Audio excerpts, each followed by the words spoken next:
Greetings and welcome to another exciting edition of Poet to Poet. I'm Robert Dunn. I host this extravaganza, and we're coming to you tonight live from the Clams Casino. If you'll notice, we have the big wheels set up. We call it the Clams Casino because I've lost a lot of clams here over the years. And we have a very exciting show because we have all the way from Bulgaria, we have Vladimir Levchev, okay, and Sara Leota, yes, who's going to, Vladimir will handle the poetry, and Sara will handle the music, and you're in for a treat tonight. Let's get right to Vladimir. Vladimir has a new book out, brought out by Cross Cultural Communications, Stanley Barkin, proprietor. This is Leaves from the Dry Tree, and it's in at least 2 languages. Yes. As I am. Exactly. There goes my poems. Anyway, let's see. You're from Sofia, Bulgaria. That's the capital, as I understand. Yes. All right. Let's see. You were majoring in the history of art from the Academy of Fine Arts. I think we have one of them in New York too. It must be a franchise. Let's see. You've done 7 books of poetry, a book of literary essays in Bulgarian. You translated a number of famous English language poets like T.S. Eliot and Allen Ginsberg. That's quite a shift of gears, I would think. And you were the founder of the first Bulgarian independent magazine, Glas. What does Glas mean in English? It means voice, exactly, but also it means vote, because it's like vox in Latin, you know. The word for voice is the same. When was this magazine founded? It was found during communism, and it was underground for some time. It was banned, actually. I lost my job for publishing it. And it was, but now it's legalized. Now I have other problems, financial. Don't we all? I'll tell you about medicinal purposes after the show. But I'm curious, to do it underground. I mean, in America, we have a lot of people who claim to be underground. But I can't imagine that they would have the difficulties that you had.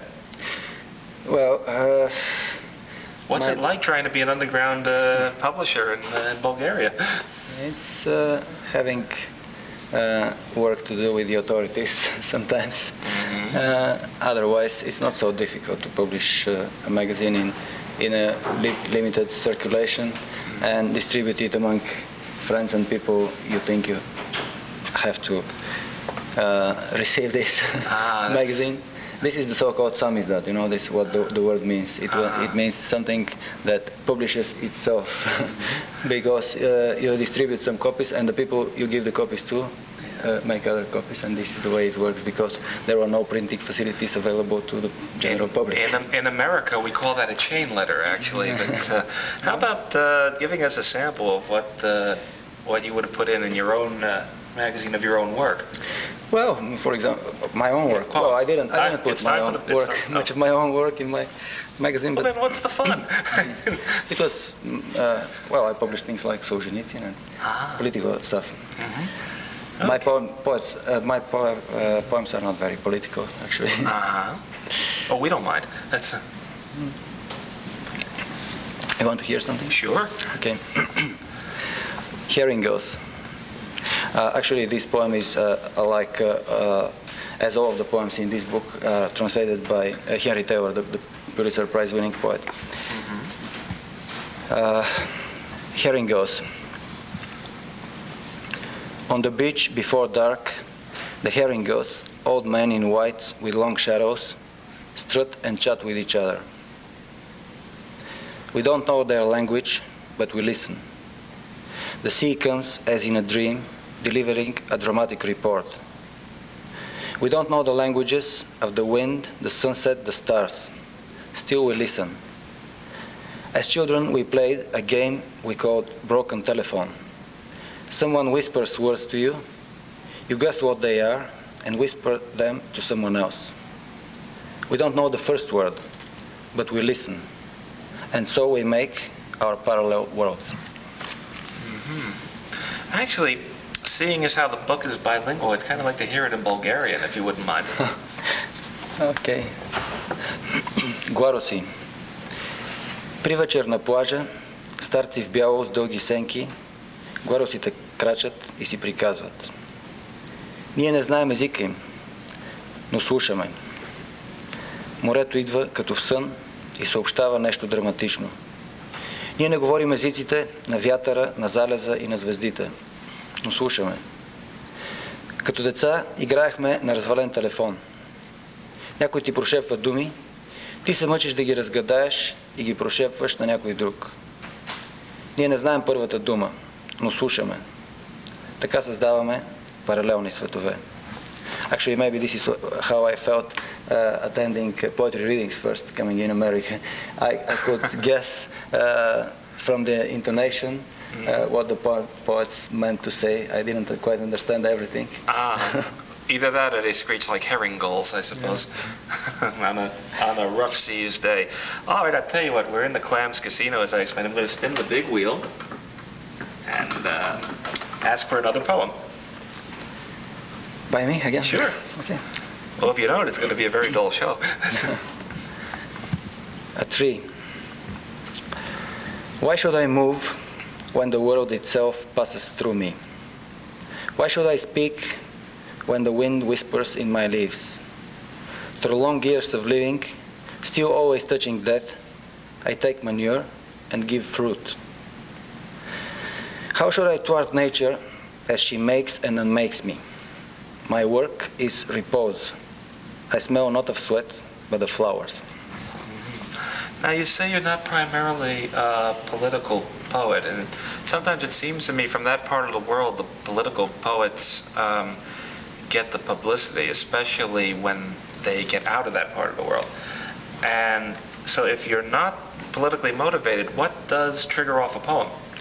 Well, you know, Joseph Brodsky, who unfortunately died recently, who was one of the great poets of America and Russia. He was not a political poet too, but he was kind of political figure after he was expelled from Russia. I was not expelled from Bulgaria, so I don't consider myself a political figure. I wouldn't have even suggested it. Again, what triggers off the poems? Is it something you see? Is it you wake up in the morning and have a bad cup of coffee, and then it's and all of a sudden the poem is there? Well, usually it's something I see. You know, there are two ways to start a poem, I think. One is from something you hear, and the other is from something you see. My poems usually start from something I see. Yeah, now you took the subway to get here, and I was wondering if you saw anything on the subway that might inspire. Well, I saw the whole world in this subway. New York is the world, in a way. You usually do, and in that sense, the subway is a bargain at $1.50. They're going to love me at City Hall for saying that, but what the heck. Why don't we get to another poem? Sure. Okay, I'll read one which is supposed to be more rhythmical. Okay. Visual. Dundee reflected in the Tay River. Dundee is a town in Scotland. Yes. The rhythm of a train on the iron bridge over the Firth, a siren echoes from star to star. The town's lights are meteors frozen down in the deep waters, transparent dark. White curtains wave high over the stage, a stone frontage, a clock, and rainfall. Steps through brown vapors, alone on the pavement, a man reflects in a woman his soul. A man reflects in a woman his soul. Steps through brown vapors, walk on the pavement, a stone frontage, a clock, and rainfall. White curtains wave high over the stage. In the deep waters, transparent dark, the town's lights are meteors frozen down. A siren echoes from star to star, the rhythm of a train on the iron bridge over the Firth. And that was Dundee by the River Tay. I can't wait to see what happens when you start writing about the Hudson. That's going to be something. You know, I'd like to hear the Bulgarian version of that because I've always wanted to hear Bulgarian done in a Scots brogue. Град Дънди се оглежда в река Тей. Ритъм на влак по железния мост върху залива, сирена ехти от звезда на звезда.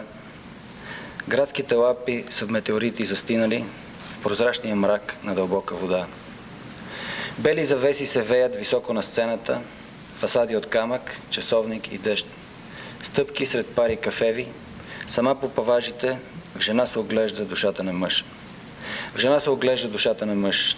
Стъпки сред пари кафеви обхождат паважите, фасади от камък, часовник и дъжд. Бели завеси се веят високо на сцената. Прозрачният мрак на дълбока вода, градските лампи са метеорити застинали. Сирена ехти от звезда на звезда.